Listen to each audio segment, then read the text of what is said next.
दाना ही लिखी करे यार।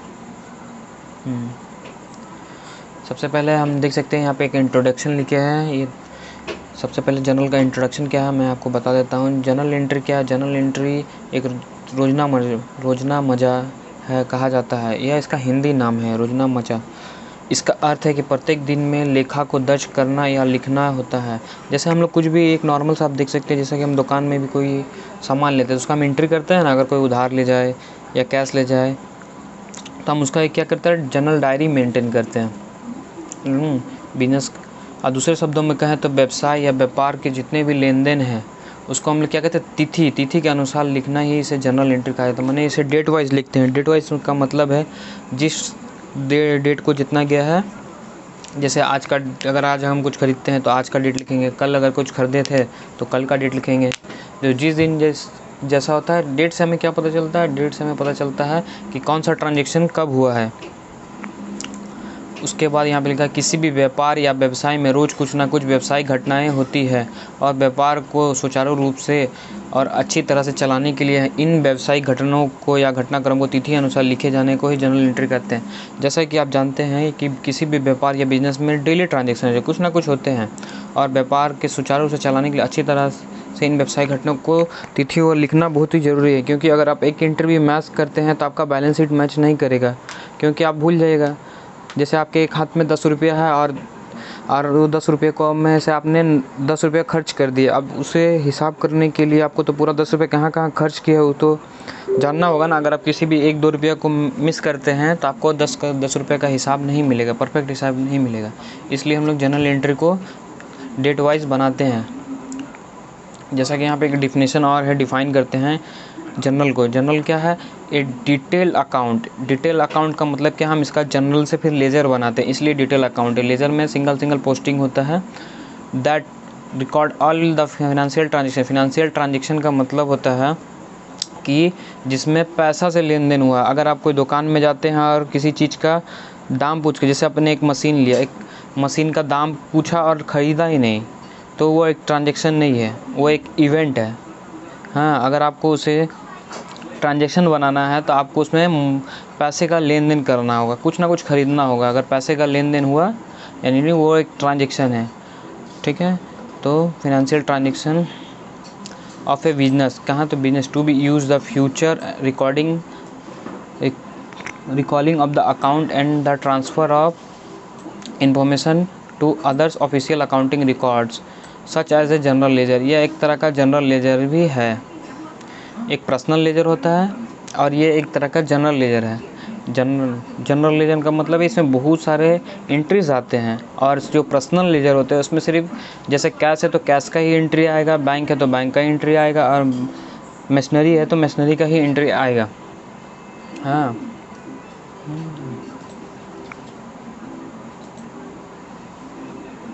क्या बोल क्या लगे हैं? अच्छा, दीदी ऐसे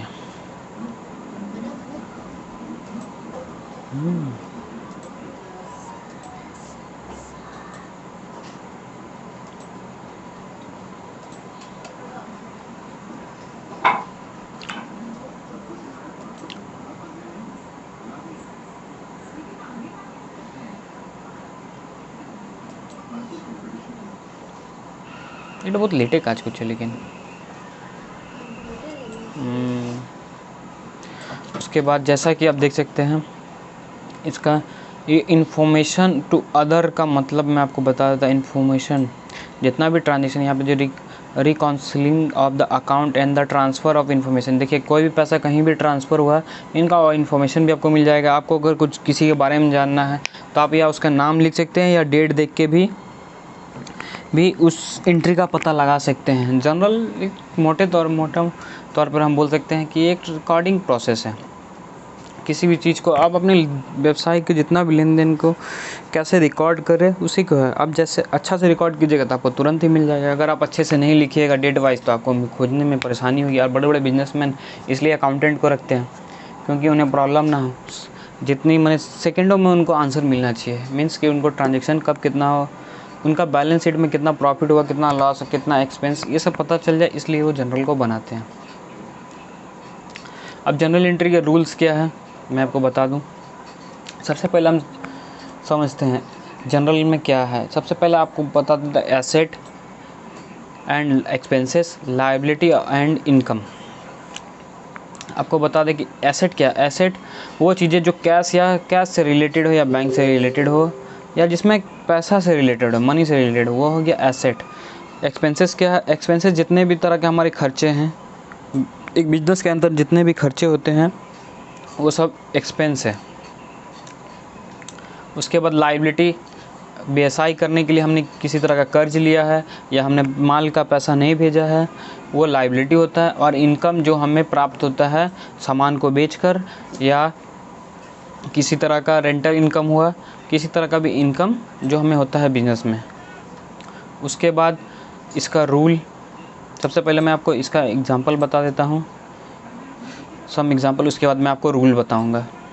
सबसे पहले मैं आपको देखिए कैश क्या है। कैश तो आप जानते हैं जो आपके हाथ में पैसा है, बैंक जिसमें आप पैसा रखते हैं। बिल्स पेबल क्या है, ये एक तरह का लायबिलिटी है। बिल्स पेबल क्या है, एक तरह का लायबिलिटी है जिसे हमें पेड करना होता है। ये एक तरह का लायबिलिटी ये वाला होता है जिसे हमें पेड करना होता है। आप कहीं पे कुछ सामान खरीद लिए, उसका बिल को यहाँ पे लिखा हुआ बिल्स पेबल माने पे करना है, इसलिए लायबिलिटी। क्रेडिटर वो होता है जो हमसे पैसा पाता है। क्रेडिटर का मतलब है वो जो हमसे पैसा पाता है। हमने किसी से सामान खरीदा और उसे पैसा अभी नहीं पे किया, उसे हमें अभी पे करना है, उसे ही हम लोग क्रेडिटर कहते हैं।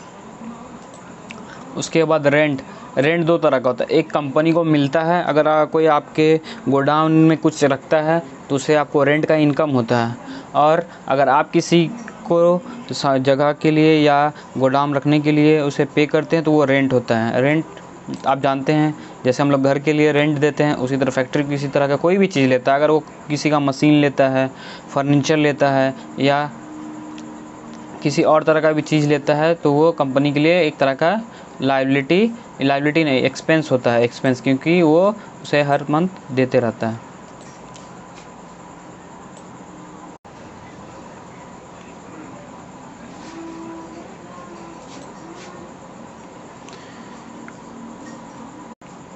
जैसा कि देख सकते हैं परचेज़ क्या है। परचेज़ एक तरह का एक्सपेंस है जो हम लोग कुछ खरीदते हैं। हमने जैसे नया मशीन खरीदा, नया फर्नीचर खरीदा, और भी तरह तरह की चीज़ें हम लोग खरीदते रहते हैं बिज़नेस के लिए। हमने कार खरीदा, बिज़नेस के लिए ट्रक खरीदा, ये क्या है, परचेज़ है। सेल क्या है, जो हमने रॉ मटेरियल से फाइनल प्रोडक्ट बना के जो सेल किया, जो हमारा आउटपुट है। जैसे अगर हम फर्नीचर बनाते हैं तो हमने फर्नीचर सेल किया, अगर मशीन बनाते हैं तो मशीन सेल करेंगे, अगर हम कपड़ा बनाते हैं तो कपड़ा सेल करेंगे। हम जो बनाते हैं उसे सेल करेंगे, वो हमारा एक सेल्स है। सेल्स तो आप अच्छी तरह से ही जानते होंगे।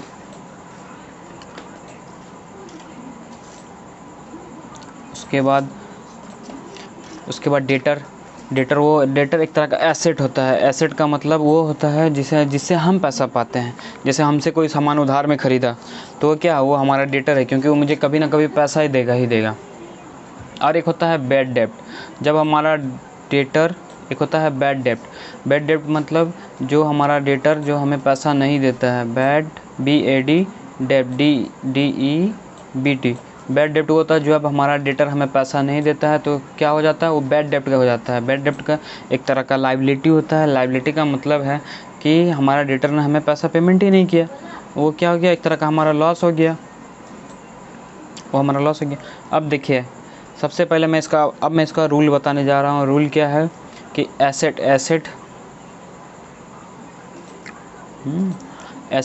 बढ़ने से हम क्या करेंगे, एसेट बढ़ने से हम इसे डेबिट करेंगे और घटने से क्रेडिट करेंगे। एक्सपेंस भी इसी तरह का, एक्सपेंस बढ़ने से हम इसे डेबिट करते हैं और डिक्रीज़ होने पर क्रेडिट करते हैं। ये क्या है, ये मॉडर्न रूल है अकाउंट जनरल एंट्री को मैनुअली रिकॉर्ड करने का, ये मॉडर्न रूल है। लायबिलिटी क्या होती है, लायबिलिटी अगर इंक्रीज़ हो तो क्रेडिट करते हैं, और इनकम भी अगर इंक्रीज़ हो तो क्रेडिट करते हैं, और डिक्रीज़ होगा तो ये दोनों को ही क्रेडिट करते हैं। ये इसका रूल है। जैसा कि आप देख सकते हैं दोनों का रूल मैंने आपको बता दिया। अब मैं इसका एग्जांपल दिखाता हूँ। ये कुछ क्वेश्चन दिया हुआ है, क्वेश्चन से आपको अच्छी तरह से समझ में आएगा। Enter the following transaction is the journal of the Siya Ram and sons. ये एक बेसिक सा क्वेश्चन नंबर 1 है। मैं इसके आगे भी आपको बहुत सारे क्वेश्चन कराऊंगा। सबसे पहले 1 नंबर क्वेश्चन कराता हूँ। जैसा कि आप इस क्वेश्चन को देख सकते हैं, ये जनरल दिया हुआ है। इस तरह से आपका एग्ज़ाम में क्वेश्चन आएगा और आपको ऐसा बनाना पड़ेगा। कैसा? तो ऐसा बनाना पड़ेगा। सबसे पहले आपको इसका फॉर्मेट बता दूँ मैं को। इसका फॉर्मेट ऐसा होता है, जैसा कि आप देख पा रहे हैं, ये जो एक तरफ डेट का कॉलम है। मैं पेन का कलर चेंज कर लूँ पहले। येलो चल रहा, पेन का कलर येलो नहीं है। अच्छा, ब्लू, हाँ ग्रीन। अच्छा, मैं ग्रीन से ही बता देता आपको। जैसा कि यहाँ पे डेट दिया हुआ है,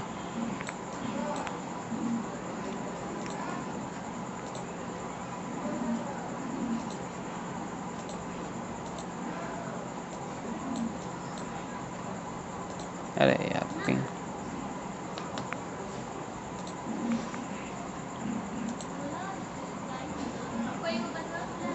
देखिए ये थोड़ा सा हट गया था इसलिए प्रॉब्लम आ रहा था। जैसे यहाँ पे पहले देख सकते हैं आप, डेट का कॉलम है, ये एक चिन्ह पड़ा हुआ ना, यहाँ से लाइन पारे हुआ है, ठीक है। यहाँ पे पार्टिकुलर लिखते हैं, यहाँ पे लेजर फोलियो, LF का मतलब है लेजर फोलियो, और यहाँ पे अमाउंट लिखते हैं। 2 तरह का, एक अमाउंट डेबिट होता है, एक अमाउंट क्रेडिट होता है, ठीक है। ये इसका फॉर्मेट है, ठीक है, आप देख लीजिए। उसके बाद सबसे पहला एंट्री क्या था, देखिए सबसे पहला entry, Siya Ram and sons ने स्टार्ट बिजनेस विद कैश किया है। तो सबसे पहले कोई भी अगर बिज़नेस को स्टार्ट करता है तो स्टार्ट करता है, मैंने बिज़नेस में कैश लगाया। कैश लगाया मतलब हमारा रूल क्या था, कैश बढ़ने से इंक्रीज़ होना, मैंने कैश बढ़ रहा, इंक्रीज़ मैंने बढ़ना होता है, और इंक्रीज़ हुआ है तो हम इसे डेबिट कर दिए हैं। यहाँ पे कैश डेबिट होने, कैश बढ़ने से हम यहाँ पे, कैश बढ़ने से हम यहाँ पे डेबिट करेंगे और घटने से क्रेडिट करेंगे। तो देखिए हमारा बिज़नेस में कैपिटल बढ़ गया 50,000 का, और हमारा कैश 50,000 लग गया जो हमारे पास आया खर्च करने के लिए, इसलिए हमने इसे डेबिट किया है। उसके बाद परचेज़, उसके बाद गुड्स हमने परचेज़, यहाँ पे देखिए नरेशन लिखा हुआ है, मतलब क्वेश्चन को ही हम लोग उतार देते हैं ताकि हमें पता चले किस एंट्री का किया था, हमने क्या एंट्री पास किया। देखिए यहाँ पे गुड्स परचेज़ फॉर कैश, हमने कैश में परचेज़ किया तो हमारा कैश घट गया। कैश क्या हुआ, डिक्रीज़ हो गया। कैश जो है डिक्रीज़ हो गया। कैश डिक्रीज़ हो गया मतलब कैश डिक्रीज़ हो गया, कम हो गया इसका मतलब। और हमने क्या किया, परचेज़ किया। परचेज़ क्या है, एक तरह का एक्सपेंस होता है। परचेज़ का मतलब क्या है, एक्सपेंस होता है। तो आप यहाँ पे देख सकते हैं 20,000 हमारा यहाँ पे डेबिट हो गया है और 20,000 हमारा यहाँ पे क्रेडिट हो गया है। उसके बाद goods purchase from Subhash on credit, हमने देखिए कैश में नहीं ख़रीदा है, हमने क्या किया है, उधार में ख़रीदा है। तो उधार में ख़रीदते हैं तब हम लोग क्या करते हैं, एंट्री, जनरल एंट्री पास करते हैं। सबसे पहले हम यहाँ पे परचेज़ अकाउंट डेबिट लिखते हैं। देखिए यहाँ पे परचेज़ अकाउंट डेबिट है। उसके बाद उसका नाम लिखते हैं, टू सुभाष, जिसको हमें पैसा देना है। यहाँ पे हमने सुभाष का नाम क्यों लिखा है, क्योंकि यहाँ पे कैश नहीं बोला है इसलिए। और उसके बाद हमने उसका नाम लिखा है और यहाँ पे पैसा लिख देते हैं, जितना ये पैसा आपको दिया हुआ रहेगा। यहाँ आप देख सकते हैं आपको पैसा दिया हुआ है, यहाँ पे साइड में आपको पैसा सब दिया हुआ रहेगा। उसके बाद हम लोग ने क्या उसके बाद देखिए यहाँ पे डेट वाइज है। देखिए एक डेट भी यहाँ पे आपको डेट भी दिया हुआ रहेगा, इसलिए आपको टेंशन लेना नहीं है, एग्ज़ाम में आपको डेट दिया हुआ रहेगा। उसके बाद हम 5 तारीख को एंट्री पास करेंगे। हमने क्या किया, purchase furniture for cash, furniture, हमने फर्नीचर को परचेज़ किया। हमने एक्सपेंस किया, परचेज़ किया मतलब देखिए यहाँ पे परचेज़ है, यहाँ पे नाम नहीं दिया हुआ है। देखिए यहाँ गुड्स लिखा हुआ है इसलिए यहाँ पे परचेज़ है। जब भी नाम दिया हुआ रहेगा कि आप क्या खरीद रहे हैं, तब हम वहाँ पे उस प्रोडक्ट गुड्स का नाम लिखते हैं, ठीक है। जैसे यहाँ पे फर्नीचर बोल दिया है इसलिए हम लोग ने यहाँ पे फर्नीचर को लिखा है। तो यहाँ पे फर्नीचर परचेज़ फॉर कैश, तो यहाँ पे हम क्या करेंगे, 5 नंबर की एंट्री में furniture account debit to cash करेंगे। यहाँ पे 6,000 जो दिया हुआ है आप उसको लिख दीजिएगा। उसके बाद कैश पेड टू सुभाष, देखिए हमने सुभाष से उधार पे जो खरीदा था, अब हम उसको क्या कर रहे हैं, पेड कर रहे हैं। अब पेड कर रहे हैं तो हमारा कैश घट जा रहा है, आपके हाथ में से क्या हो रहा है, कैश चला जा रहा है। तो कैश चला गया माने कैश डिक्रीज़ हो गया, तो हम इसे क्रेडिट करेंगे। टू का मतलब है क्रेडिट, आप याद रखिएगा, ये जो टू दिया हुआ है यहाँ पे इसका मतलब होता है क्रेडिट कर रहे हैं। और सुभाष देखिए आप यहाँ पे डेबिट है, सुभाष यहाँ पे क्या है, डेबिट है, 8,000। उसके बाद नेक्स्ट एंट्री में हम चले जाते हैं। उसके बाद purchase account debit to cash. ये किस लिए हुआ? Goods purchase for cash. देखिए आप ये एंट्री देखिए 16 तारीख को और 2 तारीख को देखिए सेम है। ये दोनों जगह हम क्या कर रहे हैं? कैश से कुछ खरीद रहे हैं, इसीलिए एंट्री एकदम सेम हुआ है। उसके बाद हमने क्या किया? Purchase account debit to Ravi. हमने क्यों किया है ये? Purchase goods purchase from Ravi. देखिए यहाँ पे फिर से हमने उधार में सामान खरीदा है। इस कंपनी ने क्या किया है? उधार में सामान खरीदा, इसलिए हम यहाँ पे फिर से यहाँ पे देखिए नाम नहीं दिया हुआ कि हम क्या खरीदें, इसलिए हम यहाँ पे परचेज लिख रहे हैं। ठीक है। उसके बाद और यहाँ पे हम रवि का नाम लिख देंगे क्योंकि हमें उसे पैसा देना है। कितना देना है? तो 5000 देना है। डेबिट क्रेडिट दोनों में लिख दिए। उसके बाद 20 तारीख को क्या किया है हमने? Machinery purchase for cash. देखिए हमने कैश में ख़रीदा है। यहाँ पे देख सकते हैं आप मशीनरी दिया हुआ है, इसलिए हम लोग परचेज़ नहीं लिखेंगे, इसलिए हम यहाँ पे परचेज़ अकाउंट डेबिट लिख दिए हैं इस 20 तारीख की एंट्री में। और टू कैश, क्योंकि हम कैश में किए हैं। उधार अगर करते तो यहाँ पे जिसका भी नाम दिया हुआ रहता तो हम उसका नाम लिख देते हैं। उसके बाद अगला एंट्री है रेंट पेड। देखिए यहाँ पे रेंट हमारा इनकम नहीं, क्योंकि यहाँ पेड बोल दिया है। पेड माने हम पैसा पेड कर रहे हैं। यहाँ पे रेंट जब पेड कर रहे हैं तो कैश क्या होगा? हमारा घट जा रहा है। जब कैश घट गया और हमारा एक्सपेंस बढ़ रहा है, एक्सपेंस बढ़ गया मैंने डेबिट करेंगे। आप देख सकते हैं ये रेंट एक तरह का एक्सपेंस है। एक्सपेंस बढ़ने से हम इसे डेबिट करते हैं और कैश घटने से क्रेडिट करते हैं। यहाँ पे देख सकते हैं दोनों का टोटल कर देंगे हम। टोटल करने के बाद ये हमारा दोनों बराबर हो जाएगा और आपका ये जनरल एंट्री कंप्लीट हो जाएगा। अब जनरल एंट्री कंप्लीट हो जाने के बाद ये देखिए मैंने ये प्रोजेक्ट कहाँ से, ये जो मैंने जनरल एंट्री बनाया था कहाँ से, ये रिसोर्स है मेरा। सबसे पहले मैंने बुक से बनाया था, फिर इंटरनेट के थ्रू बनाया था और अपने टीचर से पूछ के बनाया था ये वीडियो। अगर अच्छा लगे तो लाइक करें and thanks for watching. Like comment share. अच्छा लगे तो लाइक कमेंट शेयर करें, अपने दोस्तों को भी बताएं।